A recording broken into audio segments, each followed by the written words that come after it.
जितेंद्र गुप्ता, दिल्ली। वो पूछ रहे हैं कि मणप्पुरम फाइनेंस में 500 शेयर इन्होंने खरीदे थे 140 के भाव पर, 1 साल से रखा हुआ है।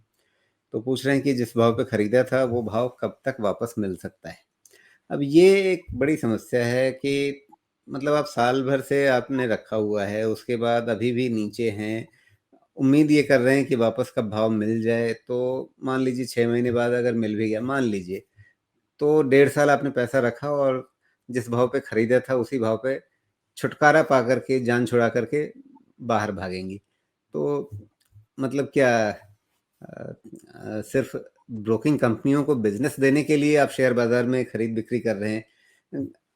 इसमें पूरे प्रोसेस में सोमेश, शेयर भाव को छोड़िए, पहले इस पूरे प्रोसेस के बारे में बताइए कि कैसे एंटर करना है, टाइम फ्रेम कैसे तय करना है?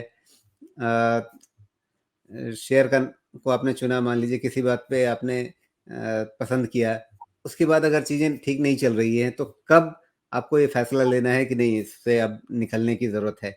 आप साल भर बाद पूछें कि हाँ, क्या करना है? हो सकता है कि साल भर बाद यहाँ से आपको वो भाव वापस मिले भी, तो 1.5 साल, 2 साल आप पड़े हुए हैं एक शेयर में और हाथ में क्या है? कुछ नहीं।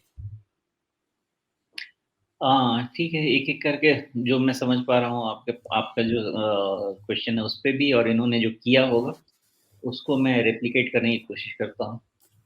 तो इन्होंने किया क्या है और उन्होंने चूँकि 1 साल बोला है, तो 1 साल पहले हुआ ये था कि स्टॉक ऑलमोस्ट करेक्ट होके आ रहा था, 140 के आस-पास फ़रवरी में आया था। लेकिन वहाँ पे कहीं न कहीं थोड़ी-सी नॉलेज की कमी रही होगी क्योंकि आप जो चार्ट देख रहे हैं ना, उसपे देखिएगा 140 के पास जो गिरा था वो पूरा का पूरा डबल टॉप बना के और ज़बरदस्त वाला। हाँ, आप देखिए वो डबल नहीं पीछे जाइए बैक इन टाइम हाँ, ये 2 टॉप देखिए, ये फ़रवरी वाला टॉप 2 हाँ, ओके। वहाँ से जो गिरा है वो फ़रवरी में 140 वापस आया है और इन्होंने वहाँ खरीदा है, ओके। और ये जो डबल टॉप है ये बहुत खतरनाक वाला डबल टॉप है। तो अब बाकी तो उसमें फंडामेंटल भी समझ में आ ही जाना चाहिए था। मुझे एक चीज़ तो लगता है कि बहुत ज़्यादा गिर गया है ये सोच के इन्होंने खरीदा होगा। तो एक लेमैन के हिसाब से वो सोच गलत नहीं है।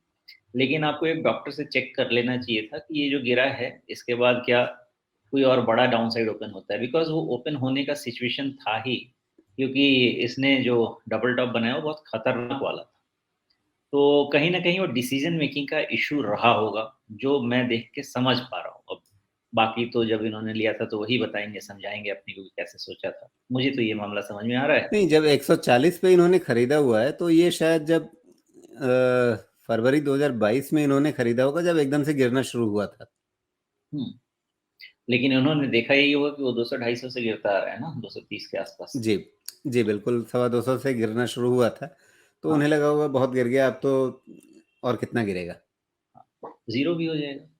लेकिन गिरने का तो कोई लिमिट नहीं है। लेकिन वहाँ पे वो थोड़ी-सी अच्छे से एनालिसिस हो जाती, कि टच करने वाला स्टॉक तो उस समय था ही नहीं। पॉइंट नंबर 1 पॉइंट नंबर 2 अभी देखिए, अभी स्टॉक में है वैल्यू, ओके? अब तो मुझे नहीं पता कि स्टॉक कहाँ जाएगा, कितना जाएगा, क्यों जाएगा? मैं सिर्फ़ डेटा देख के आपको कह रहा हूँ कि स्टॉक में है वैल्यू और आप 140 का इंतज़ार कर रहे हैं, तो आप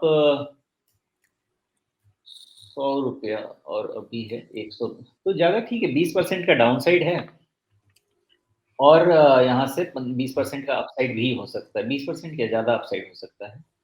तो जब तक ₹100 के नीचे क्लोज़ नहीं होता है मन्नाप्पुरम फाइनेंस, आपको 140 भी मिल सकता है, आपको 160 भी मिल सकता है, 170 भी मिल सकता है। क्या मिलेगा वो वक़्त बताएगा। क्या मिल सकता है वो बता रहा हूँ, ओके? दोनों में फ़र्क समझिएगा। तो ₹100 आपका रिस्क पॉइंट है, जब तक वो बना हुआ है, ये स्टॉक पहले टेस्ट करेगा आपका 127, 130 फिर टेस्ट करने की कोशिश करेगा 160 और तब आपका नसीब साथ दे जाए, तो आपका हो सकता है कि कुछ पैसा दे के चला जाए, ऐसा ही है। लेकिन एक चीज़ का ध्यान रखेंगे आप कि जब एक बार ये बढ़ने लगे, तो आपको कोई भी ढंग का आदमी मिल जाए, उसे एक ट्रेलिंग स्टॉप लॉस कैसे रखना है, वो समझ लीजिएगा बस। जी। चलिए, तो यहाँ पे जितेंद्र जी वापस इसके बारे में फिर से पूछने के लिए आप ज़रूर आइएगा, जब ये शेयर बढ़ना शुरू हो जाए, और बढ़ना शुरू हो जाए उसका संकेत क्या होगा? उसका संकेत ये होगा कि ये ₹125 के ऊपर जाना शुरू कर दे। अभी 120 पर है तो बहुत दूर नहीं है। एक तरह से कहें कि ब्रेकआउट पॉइंट के करीब है, लेकिन ये ब्रेकआउट कब होगा? इसके बारे में सोमेश कोई चार्ट संकेत दे रहा है, या जो एक मोटा-मोटा रेंज इसने बना लिया ₹100 नीचे, ₹125 ऊपर, ये काफ़ी लंबा परेशान करने वाला रेंज भी बन सकता है क्या? 1-2 क्वार्टर का हो सकता है, लेकिन जब तक ₹100 नहीं 1-2 टूटा है, क्वार्टर मतलब 3 से 6 महीने। हो सकता है। लेकिन तो जितेंद्र जी, धैर्य रखना पड़ेगा आपको अभी भी। साल भर आप दे चुके हैं, लेकिन अभी भी 3-6 महीने आपको और बिताना पड़ सकता है इसमें। लेकिन उसके बाद अगर आप बैठे रहें तो शायद आपको भाव मिल जाए। और ₹100 ना जाए वापस। जी, ये बात नीचे ज़रूर ध्यान रखिएगा कि अगर ये ₹100 घट गया, ₹100 के नीचे चला गया, तो इसका मतलब है कि अभी जो कुछ इसके बारे में थोड़ी बेहतर उम्मीदें बन भी रही हैं, वो उम्मीदें फिर कहीं कट जाएँगी, और फिर इसका मतलब ये होगा कि इसमें फिर कुछ नई परेशानियाँ उस समय शुरू हो रही होंगी, तभी वो ₹100 के नीचे जाएगा, अपने आप से नहीं जाएगा। तो ये 2 बातें आप ज़रूर ध्यान रखिए कि 125 के ऊपर निकलने लगे तो उसके बाद फिर ट्रेलिंग स्टॉप लॉस लगाते रहना है समय-समय पर, और उसके लिए आप समय-समय पर पूछते रहिए, कोई दिक्कत नहीं है।